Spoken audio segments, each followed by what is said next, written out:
आज business studies में, व्यवसायिक अध्ययन में एक्सरसाइज 4 पढ़ना शुरू करेंगे। एक्सरसाइज 1 और 2 हम लोग पढ़ चुके हैं। 3 नंबर एक्सरसाइज जो है वो आपके एग्जाम के सिलेबस में नहीं है, उससे एक भी क्वेश्चन नहीं पूछा जाएगा। व्यवसायिक वातावरण जो चैप्टर है उससे कोई भी क्वेश्चन पूछा नहीं जाएगा, इसलिए वो चैप्टर नहीं पढ़ा रहे और सीधा आपको कौन चैप्टर पढ़ाएंगे? 4 नंबर। 4 नंबर जो एक्सरसाइज है उसका नाम क्या है? प्लानिंग। नाम क्या नाम है? प्लानिंग। प्लानिंग को क्या कहते हैं? नियोजन। क्या कहते हैं? नियोजन। तो नियोजन जो चैप्टर है बिजनेस स्टडीज में 4 नंबर एक्सरसाइज है। इससे एग्जाम में 7 नंबर के क्वेश्चन पूछे जाएंगे। कितने नंबर के? 7 नंबर के क्वेश्चन पूछे जाएंगे। चैप्टर का नाम है प्लानिंग। ये BST एक्सरसाइज 4 है, इससे 7 नंबर के क्वेश्चन पूछे जाएंगे।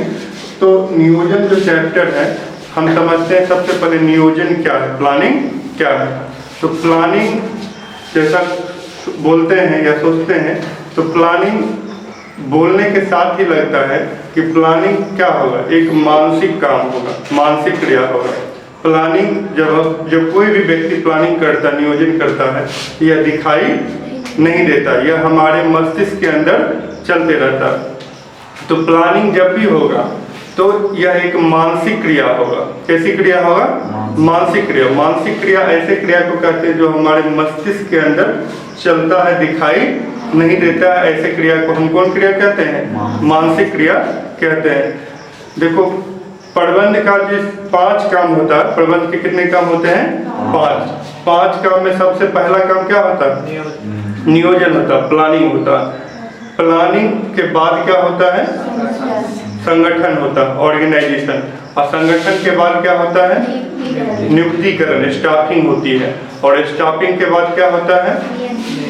स्टाफिंग के बाद क्या होता है? निर्देशन होता है। क्या होता है? निर्देशन, डायरेक्शन होता है। और 5वां क्या होता है? कंट्रोलिंग होता, नियंत्रण होता। तो प्रबंध की शुरुआत ही कहाँ से होती है? प्लानिंग से होती है, नियोजन से होती है। किसी भी काम को करने से पूर्व हमारे मस्तिष्क में उसके बारे में क्या उत्पन्न होता है? विचार उत्पन्न होता है। और यही विचार क्या कहलाता है? प्लानिंग कहलाता है। तो लेकिन जब विचार उत्पन्न होता है तो गौर कीजिएगा, कोई भी काम को करने के संबंध में कई विचार आते हैं, नहीं, या आपके मन में कई तरह की बातें आती है। ये सारा चीज प्लानिंग कहलाएगा क्या? नहीं कहलाएगा। इसमें से कुछ चीजों का हम सिलेक्शन करते हैं, चुनाव करते हैं, और चुनाव करके एक हम तैयार कर लेते हैं, एक मैप तैयार कर लेते हैं। ये तरीका से हमको काम करना है, ये हमारा क्या कहलाएगा? नियोजन कहलाएगा, प्लानिंग कहलाएगा। देखिए नियोजन जो होता है यह एक मानसिक क्रिया है और किसी भी कार्य की सफलता या असफलता नियोजन पर ही निर्भर करती है। अगर किसी काम को करने के संबंध में अगर आपका प्लानिंग नहीं है, क्लैरिटी नहीं है, तो आप कभी भी सफल नहीं हो सकते। देखो 2 तरह का माइंड होता है, एक होता है क्लियर माइंड और एक होता है डाउटफुल माइंड। क्लियर माइंड क्या होता है? किसी काम को करने के संबंध में वो एक मतलब फिक्स निश्चित कर लेता है कि हमको इस तरह से ये काम करना है। वो सोच विचार कर निर्णय ले लेता है, उसको कहते हैं क्लियर माइंड। एक होता है डाउटफुल माइंड। डाउटफुल माइंड क्या होता है? वो उसके माइंड में क्लियरिटी नहीं है। काम को करने के संबंध में क्या है, मतलब कभी यस कभी नो, कभी यस कभी नो, मतलब वो क्लियर डिसीजन नहीं लिया। तो क्लियर डिसीजन नहीं लिया है तो उसका असफल होने का चांस बहुत ज़्यादा, 100% है। तो प्लानिंग जब हम करते हैं तो उससे हमारा माइंड क्या हो जाता है? क्लियर हो जाता है। और जब माइंड क्लियर हो जाता है तो काम जो होता है वो 100% होता है, जिससे हम लोग क्या होते हैं? सफल होते हैं। तो सफलता के लिए क्लियर माइंड होना बहुत ही जरूरी है। 2 चीज होती है, एक होता है जैसे देखते होंगे नदी में पानी बहते रहता है, और एक देखते होंगे पोखर में पानी पड़ा हुआ। पोखर का पानी जो होता है वो पीने लायक नहीं होता, गंदा हो जाता है। और नदी का जो पानी होता है वो स्वच्छ होता है, साफ होता है, क्योंकि वो बहते रहता है। इसी तरह से हमारे माइंड में भी 2 तरह की बातें होती है।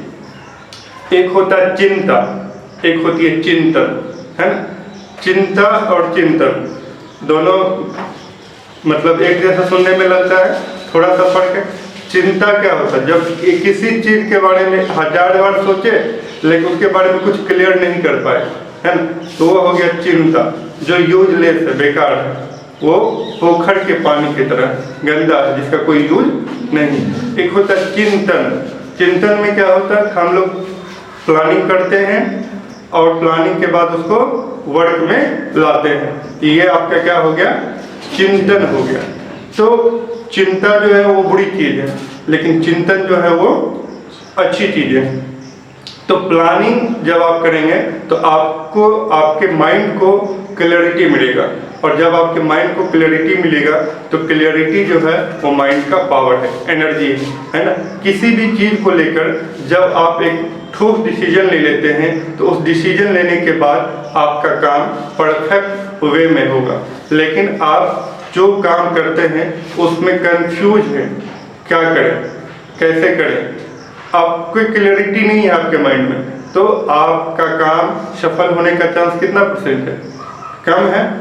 लेकिन अगर आपका माइंड क्लियर है किसी चीज को करने के लेकर तो आपकी सफलता का चांस क्या है, 100% है। तो व्यवसाय में हम लोग पढ़ रहे हैं, कॉमर्स की बात पढ़ते हैं, तो व्यवसाय में जो है इसका बहुत ही इम्पोर्टेंट रोल है। व्यवसाय में रोज कुछ ना कुछ डिसीजंस लेने रहते हैं, रोज कुछ ना कुछ नया करना होता है। इसके लिए आपके माइंड का स्वस्थ होना बहुत ही आवश्यक है। प्लानिंग का जो काम होता है ये ज़्यादातर किसके द्वारा किया जाता है, जो प्रबंध के उच्च अधिकारी होते हैं, मैनेजर होते हैं या ओनर होते हैं, ऐसा जो पोस्ट है जो उच्च होता है उनके द्वारा मैनेजमेंट का ज़्यादा काम किया जाता है। क्योंकि डिसीजन लेने का काम, निर्णय लेने का काम कौन करेगा, जो ऊपर के कर्मचारी होंगे, जो मैनेजर होंगे, जो ओनर होगा, मालिक होगा, है ना, ऐसे लोग प्लानिंग का काम करते हैं। क्योंकि बेस्ट प्लानिंग होगा तभी उस प्लानिंग को जो है कार्य रूप दिया जाएगा। अगर प्लानिंग ही अच्छी नहीं है तो उसको कार्य रूप देने में क्या होगा, नुकसान हो जाएगी। तो प्लानिंग चैप्टर जो हम कर रहे हैं इसमें सबसे पहला होना चाहिए क्लियर माइंड। अगर क्लियर माइंड है तो आपकी सफलता निश्चित है, माइंड क्लियर नहीं है तो सफलता की संभावना बहुत दूर दूर तक नहीं है। तो क्लियरिटी इज ए पावर।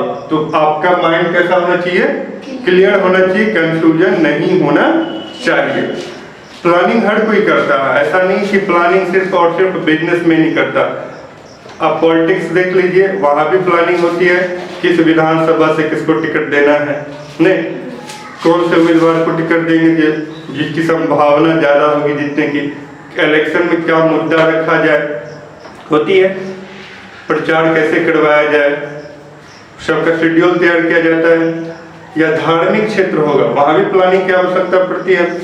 अगर कोई मंदिर ही बन रहा है तो उसका भी डिजाइनिंग होगा, मुहूर्त होगा, नहीं उसका भी सारा सिस्टम तैयार किया जाएगा।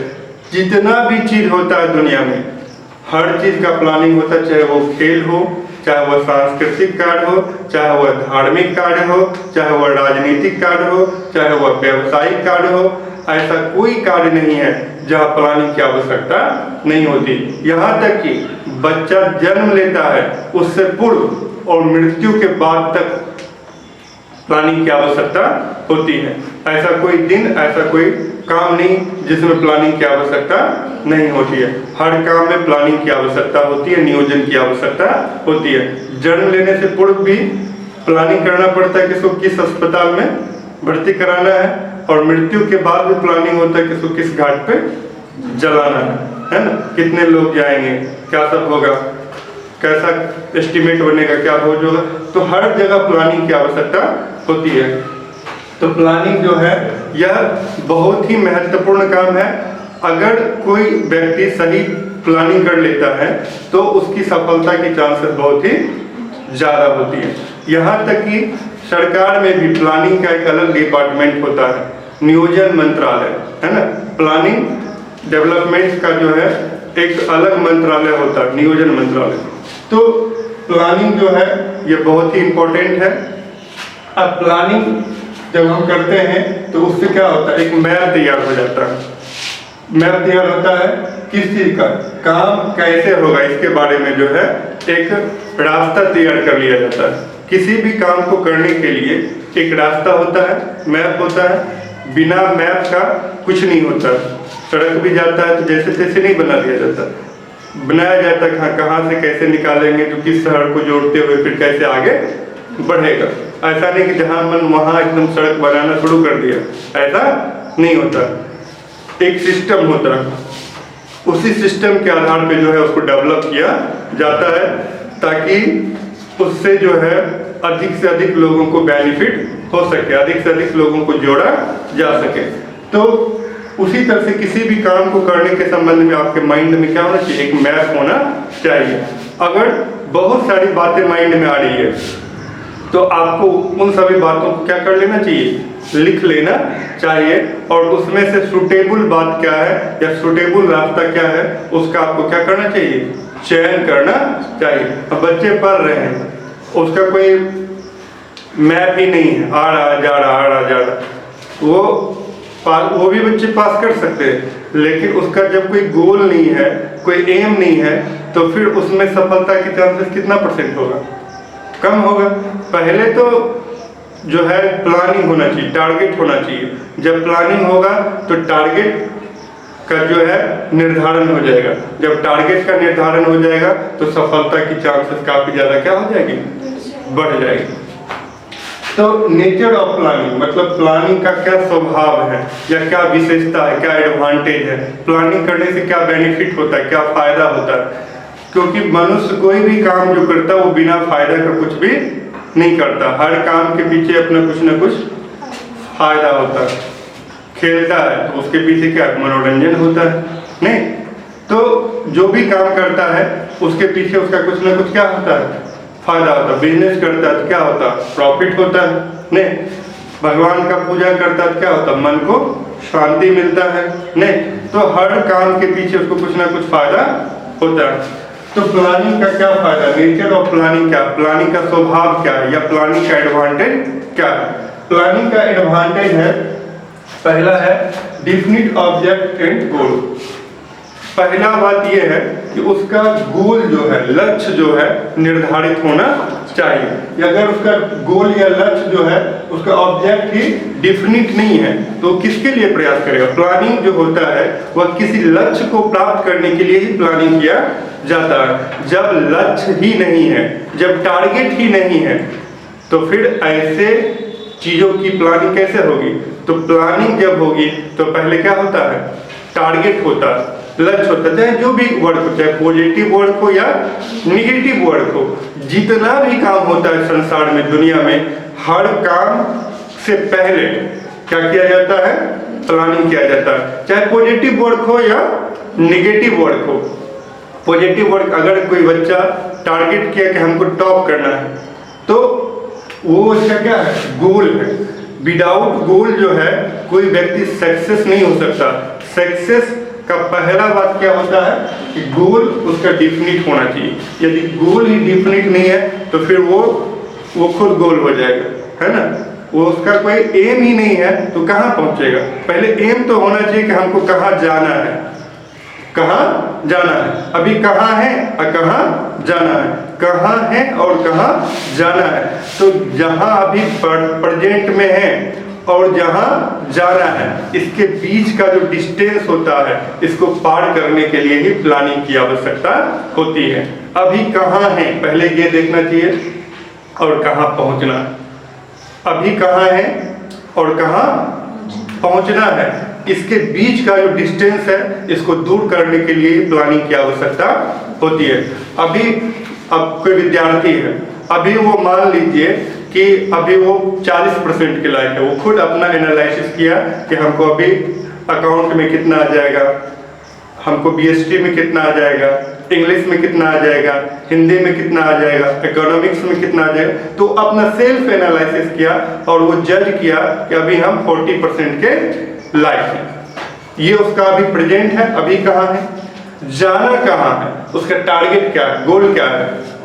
70% लाना है, 80% लाना है, 90% लाना है, तो जाना कहाँ है। इसके बीच का जो डिस्टेंस है उसको भरने के लिए प्लानिंग की आवश्यकता होती है। क्या ये सिर्फ विद्यार्थियों के लिए है? और भी क्षेत्रों में इसकी आवश्यकता होती होगी। कोई बिजनेसमैन है, उसका इनकम मान लो कि अभी 2 लाख रुपया है सालाना, साल का 2 लाख रुपया प्रॉफिट है, लेकिन उसका टारगेट है कि साल का मेरा 12 लाख रुपया हो जाए। तो वो अभी कहाँ है, जाना कहाँ है, इसके बीच का जो डिस्टेंस होगा, इसको प्लानिंग जब करेगा तो इसके माध्यम से वो अपने गोल को निर्धारित करेगा, लक्ष्य को निर्धारित करेगा। जब लक्ष्य को निर्धारित करेगा तभी उस लक्ष्य को वो प्राप्त करने का रास्ता तैयार करेगा, मार्ग तैयार करेगा।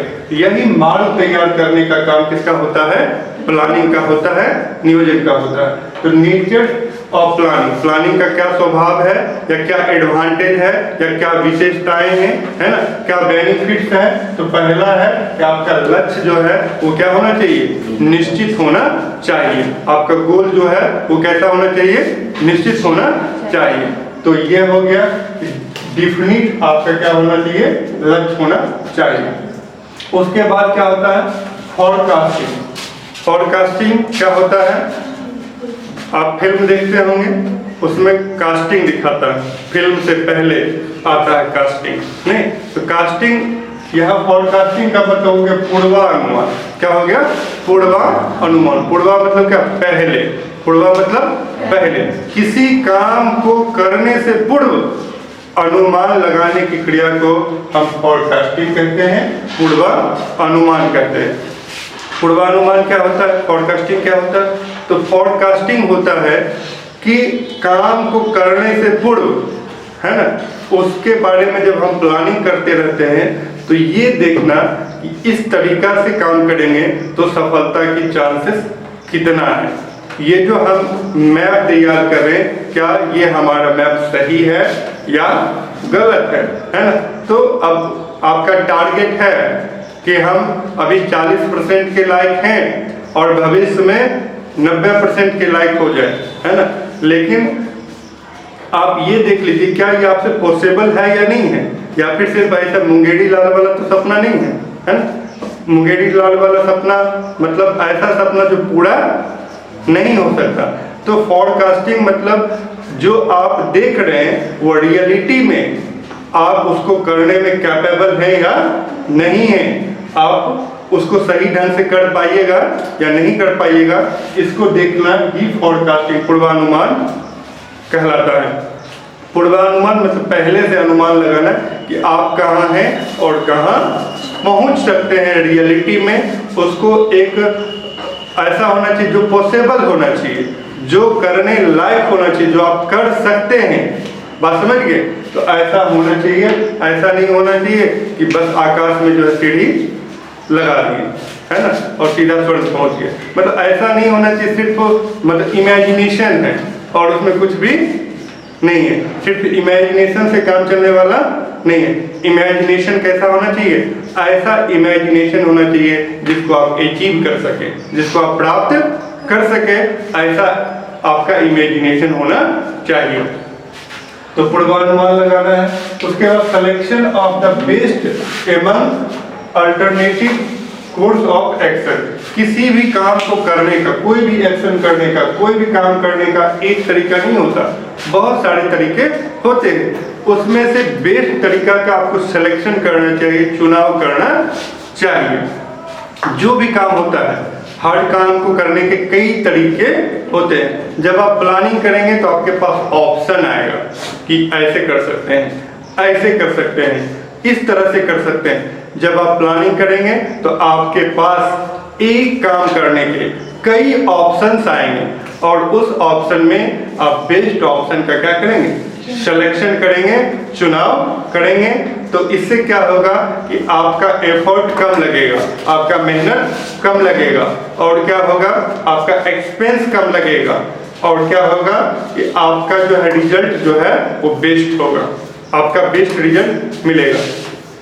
आप क्रिकेट की देखते हैं तो उसमें देखते होंगे कि कंडीशन के हिसाब से फील्डिंग चेंज कर दिया जाता है। चेंज किया जाता है, नहीं किया जाता है, कर दिया जाता है। कभी कभी बैट्समैन का जो है उतरने का जो है फर्स्ट वाले को थर्ड डाउन में उतार दिया जाता है। तो वो कंडीशन के हिसाब से कुछ ना कुछ चेंजिंग होता है। व्यवसाय में भी जो होता है उसमें से समय समय पे जो है एक्शन करने का जो तरीका जो होता है वो चेंज करना पड़ता है। हमेशा एक एक्शन में काम नहीं होता, समय समय के हिसाब से अलग अलग रणनीति तैयार करना पड़ता है। तो ये हो गया था third point, selection of the best among alternative course of action, मतलब कार्य करने के तरीका जो है उसका चयन करना चाहिए, जो तरीका बेस्ट हो, कम एक्सपेंसिव हो और ज़्यादा आउटपुट देने वाला हो, ऐसे तरीका का क्या करना चाहिए, चयन करना चाहिए। उसके बाद नेक्स्ट पॉइंट है प्लानिंग इज ए क्या है, is a continuous. Planning is a continuous मतलब नियोजन कैसी क्रिया है, लगातार। नियोजन कैसी क्रिया है, लगातार, सतत। सतत मतलब लगातार। जैसे साइकिल का चेन देखते हैं, नहीं, चेन देखते एक चेन के बाद दूसरा, दूसरा के बाद तीसरा, वो चक्कर काटते रहता, घूमते रहता। उसी तरह से प्लानिंग भी एक कंटिन्यूअस एक्टिविटी है। कैसी एक्टिविटी है, कंटिन्यूअस। ऐसा नहीं है एक बार प्लानिंग कर दिए, आप फैक्ट्री सेटअप कर दिए या बिजनेस सेटअप कर दिए या कोई भी काम सेटअप कर दिए, वो सब दिन चलते रहेगा, ऐसा नहीं। हमेशा उसके लिए जो है नए नए प्लानिंग की क्या होगी, आवश्यकता होगी। क्यों आवश्यकता होगी, इसलिए आवश्यकता होगी कि फ्यूचर जो होता है वो उसका फ्यूचर को निश्चित रूप से कोई नहीं दिखाया है कि ऐसा ही होगा। ये 100% कोई नहीं कह सकता कि फ्यूचर ऐसा ही होगा, क्योंकि प्लानिंग जो हम करते हैं किसके लिए करते हैं, फ्यूचर के लिए करते हैं। प्लानिंग जब भी करेंगे तो प्रेजेंट में करेंगे और किसके लिए करेंगे, फ्यूचर के लिए करेंगे। और फ्यूचर के लिए जब हम प्लानिंग करेंगे तो फ्यूचर क्या सर्टेन है, फ्यूचर जो है वो निश्चित है कि ऐसा ही होगा, 100% ऐसा नहीं है। फ्यूचर जो है वो निश्चित नहीं है। तो जब फ्यूचर निश्चित नहीं है तो क्या प्लानिंग निश्चित होगी, प्लानिंग भी निश्चित नहीं होगी। प्लानिंग जो है वो अकॉर्डिंग टू टाइम और सिचुएशन क्या हो जाएगा, चेंज हो जाएगी, है ना। समय और परिस्थिति के हिसाब से प्लानिंग क्या हो जाएगा, बदल जाएगा, है ना। तो आप कोई प्लानिंग करते हैं, है ना, लेकिन समय आता है तो प्लानिंग में आपको क्या करना पड़ता है, चेंजिंग करना पड़ता है, परिवर्तन करना पड़ता है ना। आप मान लीजिए कि आप प्लानिंग किए कि अभी मैं दिल्ली जाऊंगा, है ना। तो दिल्ली जाने का आपने प्लानिंग किया था कि मैं गर्मी छुट्टी में दिल्ली जाऊंगा, लेकिन एकाएक क्या हो गया कि गर्मी छुट्टी से पहले बिफोर ही कोरोना नाम का वायरस आ गया। तो कोरोना नाम का वायरस आ गया, आपका प्लानिंग था कि हम जो है गर्मी छुट्टी में घूमने के लिए जाएंगे इस बार यहाँ पे, लेकिन आपका प्लानिंग जो है क्या उसके बाद जब कोरोना वायरस आ गया तो फिर भी आप दिल्ली जाइएगा घूमने के लिए, नहीं जाइएगा, क्योंकि परिस्थितियाँ क्या हो गई, बदल गई। यातायात के साधन रुक गए, है ना, होटल में आपको कमरा मिलना मुश्किल हो जाएगा, आपका रिस्क कई गुना बढ़ गया है। तो इस कंडीशन में आप जो प्लानिंग किए थे कि समर के टाइम में हम घूमने जाएंगे, ये प्लानिंग चेंज होगा या नहीं होगा, होगा। बहुत लोगों ने प्लानिंग किया होगा कि इस सीजन में हमको शादी करना है 2020 में, नहीं, लेकिन अकॉर्डिंग टू सिचुएशन वो इसको क्या कर दिया होंगे, एक्सटेंड कर दिए होंगे, नहीं, टाल दिए होंगे। तो उनकी प्लानिंग तो थी 1 साल पहले, 2 साल पहले उनसे अगर कोई बात किया था तो वो बोले थे कि हाँ 2020 में हम ऐसा करने वाले हैं, लेकिन क्या 2020 में वो ऐसा करेंगे, नहीं करेंगे। या कोई नया व्यवसाय शुरू करने वाला था, उसका प्लानिंग था कि 2020 में हम अपना नया प्लान शुरू करने वाले, नया दुकान शुरू करने वाले हैं, क्या वो इस कंडीशन में अपना नया बिजनेस शुरू कर पाएगा, नहीं कर पाएगा। तो प्लानिंग जो होता है वो फ्यूचर के लिए होता है, और फ्यूचर जो होता है वो अनसर्टेन होता है। तो टाइम और कंडीशन के हिसाब से फ्यूचर जो प्लानिंग का जो लिया गया है निर्णय उसको चेंज किया जाता है। इसीलिए कहा गया planning is a continuous, planning लगातार होते रहता है, चलते रहता है और समय और परिस्थिति के हिसाब से चेंज होते रहता है, समय और परिस्थिति के हिसाब से चेंज होते रहता है। इसलिए कहा गया प्लानिंग इज ए कंटिन्यूअस। मैंने पहले ही बताया था ये नदी के तरह होता है, ये हमेशा चलते रहता है, ये पोखर के तरह नहीं होता, ये रुका हुआ नहीं होता, ये क्या होता है, चलते रहता है। एक काम किए फिर दूसरे काम के लिए प्लानिंग कर रहे हैं, फिर तीसरे काम के लिए प्लानिंग करें। तो प्लानिंग एक कंटिन्यूअस एक्टिविटी है और ये कंटिन्यू चलते रहती है। ये हो गया। और नेक्स्ट पॉइंट है प्राइमरी फंक्शन। प्राइमरी फंक्शन किसी भी काम की शुरुआत प्लानिंग से ही होती है। प्लानिंग से पहले किसी काम की शुरुआत नहीं होती है। पहले हमारे माइंड में किसी भी कार्य को करने को लेकर योजना बनता है। नहीं, जब योजना बनता है, प्लानिंग कर लेते हैं, उसके बाद उस योजना को कार्य रूप प्रदान किया जाता है, उस योजना पे कार्य किया जाता है। तो सबसे प्लानिंग कीजिए, कंटिन्यूअस एक्टिविटी होगी। अब क्या होगी? Primary function. मतलब सबसे पहले क्या होगा? प्लानिंग होगा, नियोजन होगा, तब जाके काम को शुरू किया जाएगा। अगर बिना सोचे विचारे यदि कोई काम को शुरू करेगा तो फिर कहावत है यहाँ पे ना, बिना विचारे जो करे सो पीछे पछताए। नहीं, तो फिर पछताने के सिवा उनको कुछ हाथ लगने वाला नहीं है। तो काम को करने से पूर्व काम के बारे में नियोजन कर लेना है, प्लानिंग कर लेना है कि क्या करना है, कब करना है, कैसे करना है, किसके द्वारा करना है, कहाँ करना है, सब चीज के बारे में जो योजना बना लिया जाता है ना, तब जाके देखा जाता है हाँ ये प्लान जो है ये सक्सेस कर सकता है, सफल हो सकता है, तब जाके उस पे काम शुरू किया जाता है।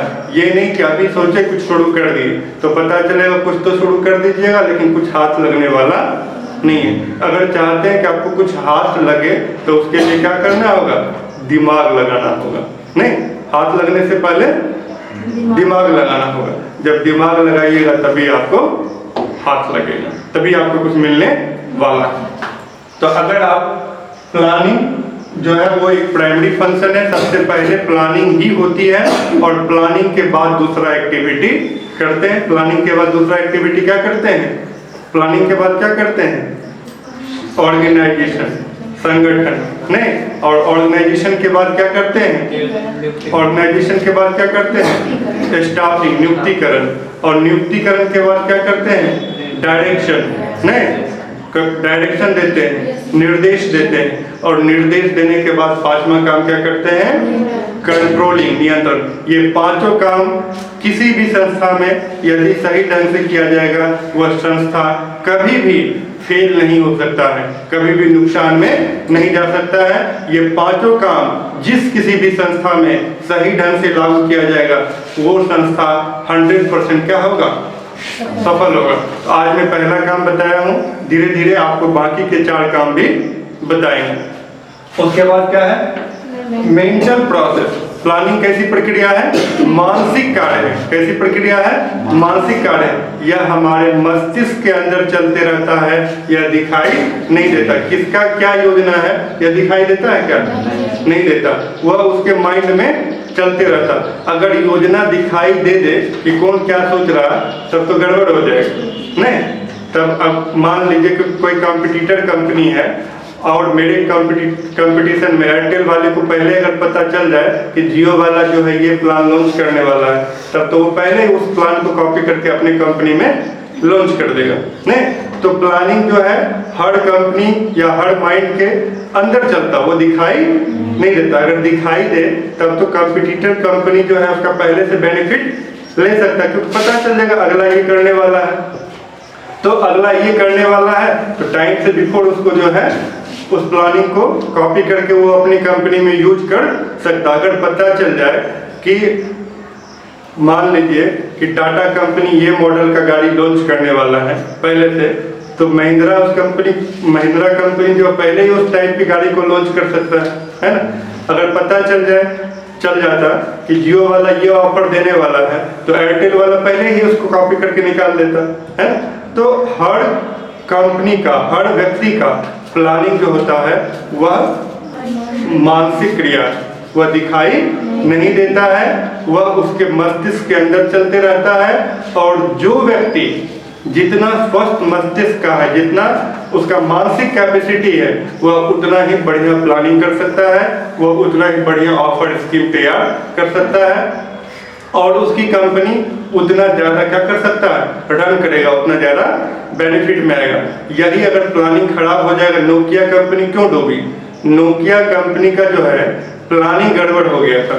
जब सारी कंपनियां आ रही थी स्मार्टफोन में, उस टाइम भी नोकिया कंपनी टच पैड में फंसा हुआ था, टच पैड वाला मोबाइल में उस समय भी फंसा हुआ था। जब सारी कंपनी नई एप्लीकेशन मोबाइल में दे रहे थे, उस समय भी सिर्फ वो फोन बनाने और बेचने में बिजी था। लेकिन सैमसंग उसी टाइम क्या किया कि सैमसंग नया इनोवेशन पे ज़्यादा ध्यान दिया। वो ज़्यादा सेल पे ध्यान नहीं दिया, वो ज़्यादा न्यू इनोवेशन पे ध्यान दिया कि मोबाइल में नए एप्लीकेशन कैसे आए, मोबाइल को मनोरंजक कैसे बनाया जाए, मोबाइल से ज़्यादा इस्तेमाल लोग कैसे करें, ज़्यादा बेनिफिट कैसे ले। लेकिन उस समय नोकिया अपने वो सांप वाला गेम में ही बिजी रह गया, तो उल्टा उसका सांप उसी को डस लिया, है ना, और वो कंपनी फेल हो गई। और धीरे धीरे क्या हो गया, सैमसंग कंपनी जो है वो ज़्यादा लाइट में आ गई। तो टाइम के हिसाब से जो है मेंटल प्रोसेस, ये एक मानसिक क्रिया है।